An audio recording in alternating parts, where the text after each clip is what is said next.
Hello பசங்களா. So நம்ம இக்னேட் YouTube சேனலில் +4 மார்க் சீரிஸ் பார்த்துட்டு வந்துட்டு இருக்கோம். ஸோ இந்த வரிசையில் நம்ம இன்னைக்கு பார்க்க போகிற சாப்டர் பேர் என்னதுன்னா general organic chemistry.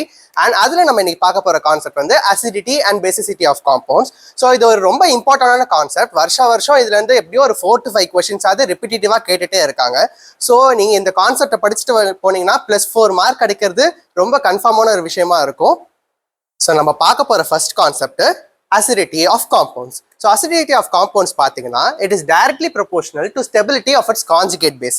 So conjugate baseனா என்னது? ஒரு புரோட்டானை ரிமூவ் பண்ணதுக்கு அப்புறம் வர நெகட்டிவ் அயான் தான் நம்மளோட கான்ஜுகேட் பேஸ்ன்னு சொல்லுவோம். ஸோ அந்த கான்ஜுகேட் பேஸ் ரொம்ப ஸ்டேபிளாக இருந்துச்சுன்னா, ஸோ அது எப்படி ஸ்டேபிளாக இருக்கும்? +A எஃபெக்ட், +M எஃபெக்ட், இல்லை -A எஃபெக்ட், -M எஃபெக்ட், இது மூலயமாலாம் ஸ்டேபிளாக வாய்ப்பு இருக்கு. அது மட்டும் இல்லாமல் ரெசனன்ஸ் அண்ட் ஹைப்பர் கான்ஜுகேஷனுமே ஒரு இம்பார்ட்டன்ட் எஃபெக்ட் தான் அதோட ஸ்டெபிலிட்டியை டிட்டர்மைன் பண்ணுறதுக்கு. ஸோ இந்த கான்செப்ட்ஸ்லாம் வச்சு இந்த ஸ்டெபிலிட்டி ஆஃப் அதாவது நம்மளோட கான்ஜுகேட் பேஸ் ரொம்ப ஸ்டேபிளாக இருந்துச்சுன்னா நம்ம அதை ஒரு அசிடிக் காம்பவுண்ட் அப்படின்னு சொல்லிட்டு சொல்லலாம். அடுத்தது, ஸோ இந்த கான்ஜுகேட் பேஸோட இந்த கான்ஜுகேட் பேஸ் வந்து ஸ்டேபிளாக இருக்கணும்னா எப்படியோ அது ஒரு நெகட்டிவ் அயானாக தான் இருக்க போகுது. ஸோ அந்த நெகட்டிவ் அயான் ஸ்டேபிளாக இருக்கணும்னா நம்மளுக்கு -A effect and -M effect ரொம்ப இம்பார்ட்டன்ட் கான்செப்ட்ஸாக இருக்கு. ஸோ அதனாலையும் கூட இந்த காம்பவுண்ட்ல ஒரு -A குரூப்போ இல்லை ஒரு -M குரூப்போ இருந்துச்சுன்னா அந்த காம்பவுண்டுமே ஒரு அசிடிக் காம்பவுண்டா நம்ம கன்சிடர் பண்ண முடியும். அதே மாதிரி அது directly proportional to -M -F எஃபெக்ட்னா நம்மளுக்கு இன்வெர்ஸ்லி ப்ரொபோர்ஷனல் டு +A எஃபெக்டா இருக்கும். ஏன்னா ரெண்டுமே ஆப்போசிட்டான எஃபெக்ட்ஸாக தானே இருக்க போகுது. ஒன்று எலக்ட்ரான்ஸை டொனேட் பண்ணும், இன்னொன்று எலக்ட்ரான்ஸை வாங்கிக்கும். ஸோ ரெண்டும் ஆப்போசிட்டான எஃபெக்ட்ஸாக இருக்கிறதுனால நம்மளோட ஸ்டெபிலிட்டி ஆஃப் கான்ஜுகேட் பேஸஸை -M அண்ட் -A எஃபெக்டும் +M எஃபெக்டும் ஈஸியாக டிட்டர்மைன் பண்ணுறதுக்கு யூஸ்ஃபுல்லாக இருக்கும். கடைசியாக ஒரு புது கான்செப்ட் ஆர்த்தோ எஃபெக்ட். இந்த ஆர்த்தோ எஃபெக்ட்னா வந்து இந்த ஆர்த்தோ எஃபெக்ட் இந்த காம்பவுண்ட்ஸ்க்கு அப்ளிகபிளா இருக்கும்? ஆரோமேட்டிக் சப்ஸ்டியூட்டட் ஆசிட்ஸ்க்கு மட்டும் தான் அப்ளிகபிளா இருக்கும். ஏன்னா அங்கதான் நம்ம ஆர்த்தோ, மெட்டா, பேரா அந்த கான்செப்ட்ஸ்லாம் வரும்ல. ஸோ அங்க ஒரு எக்ஸாம்பிளுக்கு நம்ம சாலிசிலிக் ஆசிட் எடுத்துக்கலாம். ஒரு பென்சோயிக் ஆசிட்ல சைட்ல வந்து will be substituting aldehyde group. So அதான் நம்மளோட சாலிசிலிக் ஆசிட். இப்போ அந்த ஆல்டிஹைட் குரூப் வந்து ஆர்த்தோ பொசிஷன்ல இருக்கு. ஆர்த்தோ பொசிஷன்ல இருந்தா என்ன ஆகும்னா ஒரு ஸ்டெரிக் ஹிண்ட்ரன்ஸ் கிரியேட் ஆகும், ஒரு ரெசிஸ்டன்ஸ் கிரியேட் ஆகும். ரெண்டும் வந்து ரொம்ப கிட்ட இருக்குது அண்ட் ரெண்டுமே ரொம்ப பெரிய பெரிய குரூப்பும் வேறு. ஸோ ரெண்டு பக்கத்துல போகும்போது ஒரு ஸ்டெரிக் ஹிண்ட்ரன்ஸ் கிரியேட் ஆகும். அந்த ஸ்டெரிக் ஹிண்ட்ரன்ஸ்னால நம்மளோட COOH-ஆல ஈஸியா ப்ரோட்டான்ஸ் டொனேட் பண்ண முடியும். ஸோ அப்படி ஈஸியா ப்ரோட்டான் டொனேட் பண்ணிச்சா அதை நம்ம ஒரு நல்ல ஆசிட் தானே சொல்லுவோம். ஸோ அதனாலே வந்து ஆர்த்தோ எஃபெக்ட்டுமே அசிடிட்டிக்கு ஒரு முக்கியமான ரீசனா இருக்குது. ஸோ நம்ம சம்மரைஸ் பண்ணோம்னா ஸ்டெபிலிட்டி ஆஃப் கான்ஜுகேட் ஆசிட் முக்கியம். அந்த ஸ்டெபிலிட்டி ஆஃப் கான்ஜுகேட் ஆசிட் கொடுக்கறது +I +M -M effect. So அதனால நம்ம அதையும் கன்சிடர் பண்ணிப்போம். கடைசியாக ortho effect for aromatic substituted ஆசிட்ஸ்க்கு மட்டும்தான். ஸோ நம்ம அசிடிட்டிக்கு பார்த்த மாதிரியே தான் பேசிசிட்டிக்குமே கூட. அசிடிட்டி பேசிசிட்டி ரெண்டுமே ஆப்போசிட்டான கான்செப்ட்ஸ் தான். ஸோ சிமிலரா அதே மாதிரி தான் ஆப்போசிட்டாக தான் எல்லாமே இருக்க போகுது. ஸோ பேசிசிட்டிக்கு என்னது? அங்கே நம்ம என்ன பார்த்தோம்? ஸ்டெபிலிட்டி ஆஃப் கான்ஜுகேட் பேஸ் கரெக்டாக இருந்துச்சுன்னா, ஸ்டேபிளாக இருந்துச்சுன்னா நம்மளுக்கு வந்து அது ஒரு ஆசிட் காம்பவுண்ட் பார்த்தோம். ஆனா இங்க பாத்தீங்கன்னா ஸ்டெபிலிட்டி ஆஃப் கான்ஜுகேட் ஆசிட் பத்தி சொல்றோம். So stability of conjugate acid அந்த நம்மளுக்கு ஒரு காம்பவுண்ட்ல இருந்து ஒரு புரோட்டானை ஆட் பண்ணதுக்கு அப்புறம் ஒரு பாசிட்டிவ் அயான் கிடைக்கும்.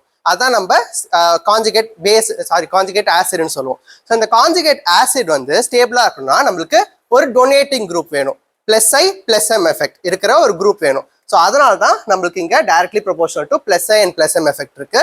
-I and -M குரூப்ஸ் என்ன பண்ணும்? எலக்ட்ரானை அங்கிருந்து புஷ் பண்ணி வெளில எடுக்கும். ஸோ ஒரு பாசிட்டிவ் அயான் ஸ்டேபிளா இருக்கிறதுக்கு -I and -M குரூப் வந்து தேவையில்லை. ஸோ அதனால இன்வெர்ஸ்லி ப்ரொபோர்ஷனல். கடைசியா ஆர்த்தோ எஃபெக்ட். அங்க என்ன கான்செப்ட் சொன்னமோ அதே கான்செப்ட் தான். இப்ப நம்மளோட ஆரோமேட்டிக் சப்ஸ்டியூட்டட் அமைன்ஸ், அதாவது ஆரோமேட்டிக் சப்ஸ்டியூட்டட் பேசஸ் நம்ம எடுத்துக்கிட்டோம்னா ஆர்த்தோ பொசிஷன்ல ஒரு பல்கி குரூப் இருந்துச்சுன்னா அதால எக்ஸ்ட்ராவா புரோட்டான் ஆட் பண்றது ரொம்ப ரொம்ப கஷ்டமாயிடும். அதனால அது ஒரு நல்ல பேசிக் காம்பவுண்டா இருக்காது. ஸோ அதனால தான் நம்ம inversely proportional to ortho effect அப்படின்னு சொல்லிட்டு சொல்றோம். ஸோ இப்போ நம்ம பார்த்த கான்செப்ட்ஸை வச்சு ஒரு கொஸ்டின் சால்வ் பண்ணி பார்க்கலாம். அண்ட் இந்த கொஸ்டினுமே ரொம்ப ரிப்பீட்டடான கொஸ்டின் தான், நிறைய இடத்துல இந்த கொஸ்டின் கேட்டிருப்பாங்க. ஸோ கொஸ்டின் என்ன சொல்லியிருக்காங்க? Arrange the following compounds in the order of increasing அசிடிட்டின்னு சொல்லியிருக்காங்க. ஸோ இந்த நம்மளுக்கு 4 காம்பவுண்ட் கொடுத்துருக்காங்க. இந்த 4 காம்பவுண்டை நம்ம இன்க்ரீசிங் அசிடிட்டி ஆர்டர்ல அரேஞ்ச் பண்ணணும். ஸோ எதுக்கு ஃபர்ஸ்ட் ஹையஸ்ட் அசிடிட்டி இருக்குன்னு பார்த்துடலாம். இந்த 4 காம்பவுண்ட் என்ன இருக்கு? 4 காம்பவுண்ட்ல பென்சோயிக் ஆசிட் தான் இருக்கு. அதுல நம்மளுக்கு நிறைய குரூப்ஸா சப்ஸ்டியூட் பண்ணி வச்சிருக்காங்க. ஸோ ஃபர்ஸ்ட் நம்ம குரூப் பார்த்தோம்னா NO2 இருக்கு. ஸோ இந்த NO2 குரூப் வந்து ஒரு -M குரூப் அண்ட் அதுவும் ரொம்ப அதிகமான ஸ்ட்ரென்த் இருக்கிற -M குரூப். ஸோ இந்த அதிகமான ஸ்ட்ரென்த் இருக்கிற -M குரூப் இருந்துச்சுன்னா என்ன ஆகும்? நம்ம ஆல்ரெடி பார்த்திருந்தோம் அசிடிட்டி வந்து it is directly proportional to -I or -M group. So ஒரு ஹையர் மைனஸம் இருக்கிற ஒரு காம்பவுண்ட் ஒரு குரூப் சப்ஸ்டியூட் ஆயிருந்துச்சுன்னா அதுக்கு ஆப்வியஸ்லி ரொம்ப அதிகமான ஒரு அசிடிட்டி இருக்கும். அடுத்தது இங்க இருக்குல்ல, இதுவுமே ஒரு மைனஸம் குரூப் தான், ஒரே எஸ்டர் குரூப். ஸோ இந்த எஸ்டர் குரூப்புமே ஒரு மைனஸம் குரூப் தான். ஸோ இந்த மைனஸம் குரூப் என்ன பண்ணும், அதுவும் வந்து எலக்ட்ரான்ஸை டொனேட் தான் பண்ண போகுது. ஆனா NO2 கம்பேர் பண்ணும்போது நம்மளோட COOCH வந்து கொஞ்சம் கம்மி மைனஸம், ரொம்ப ஸ்ட்ரென்த் வந்து அதை விட கம்மியா இருக்கும். அதனால ஞாபகம் வச்சுக்கணும் மைனஸம் தான். அடுத்தது நம்மளுக்கு வர்றது ரெண்டு காம்பவுண்ட்ஸ், ரெண்டுமே ஒரே காம்பவுண்ட் தான், ஆனா வந்து சப்ஸ்டியூஷன் மட்டும் வேற வேற இடத்துல இருக்குது.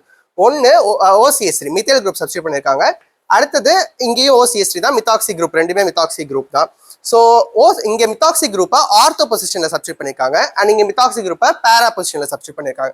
ஸோ மித்தாக்சி குரூப் வந்து ஒரு +M குரூப். ஸோ இந்த +M குரூப் வந்து நம்ம ஆல்ரெடி பார்த்திருந்தோம், it is inversely proportional to +I +M எஃபெக்ட்னு சொல்லிட்டு.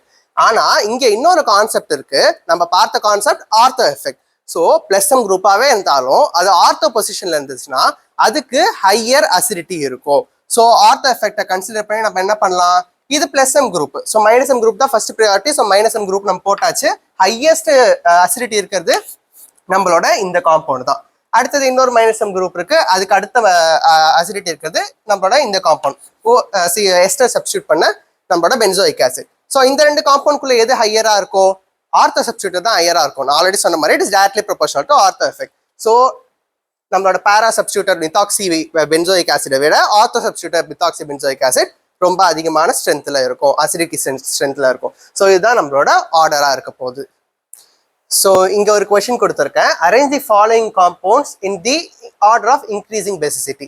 ஸோ நம்ம ஆல்ரெடி சொன்ன கான்செப்ட்ஸ் வச்சு இந்த 4 காம்பவுண்ட்ஸையும் இன்க்ரீசிங் ஆர்டர் ஆஃப் பெசிசிட்டியில அரேஞ்ச் பண்ண ட்ரை பண்ணுங்க.